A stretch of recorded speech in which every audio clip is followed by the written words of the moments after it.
Good morning. आज Monday आहे. 5:30ला तयारी झाली सगळ्या गोष्टीची. 5:30ला उठले, फ्रेश झाले, भाजीची तयारी केली, भाजी दिली फोडणीला आणि इकडे तनुच्या स्कूलची बॅग म्हणजे स्कूलची तयारी.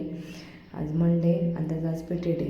तर पेटीचा ड्रेस वगैरे काढून ठेवणं वगैरे, परत वॉटर बॉटल भरणं. तो काय अजूनही उठलेला नव्हता. त्याला नेमका स्कूल आहे पण त्याला आज झोप येते आहे.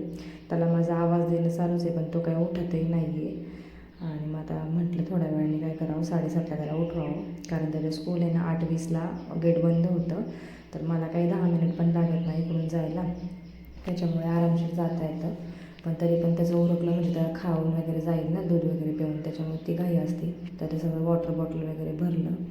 मग इथे चहा घेतला, चपाती राहिली होती बनवायची अजून. आता चहा घ्यावं पहिले, कारण जरा गार वातावरण होतं, आभाळ भरलं होतं, तर आता पाऊस झाला त्याच्यामुळे थोडंसं म्हणजे चहा घ्या. हे काय ते चहा घ्यायला या. थोडी शायनिंग मारली. मग ते चपात्या अशा किती मोठ्या चपात्या करायच्यात, मला 4-5 चपात्या करायच्यात, पण किती ते नाटक असं थोडंफार गंमत केली. पण काही नाही, पटपट चपात्या लाटून घेतल्या. काय त्या 5 चपात्यांना किती वेळ लागतो करायला, पण तरी घाई असते. कारण काही झालं तरी त्याचं टायमिंग नको चुकायला. आपण काय घरातच आहे, त्यामुळं लवकर लवकर लवकर लवकर उरकायचं असं सगळ्या गोष्टी.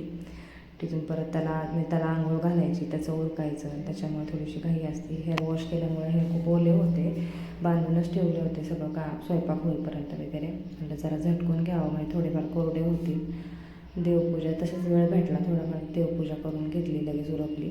म्हटलं आज सोमवारी देवांना आंघोळ घालून घ्यावं. तोवर हसबंड गेले होते आंघोळीला. म्हटलं फावला वेळ आहे, मोकळं बसण्यापेक्षा एवढा देवपूजा उरकून घ्यावं, म्हणजे कसं झालं म्हणजे मोकळं होऊन जातं देवपूजा झाली की.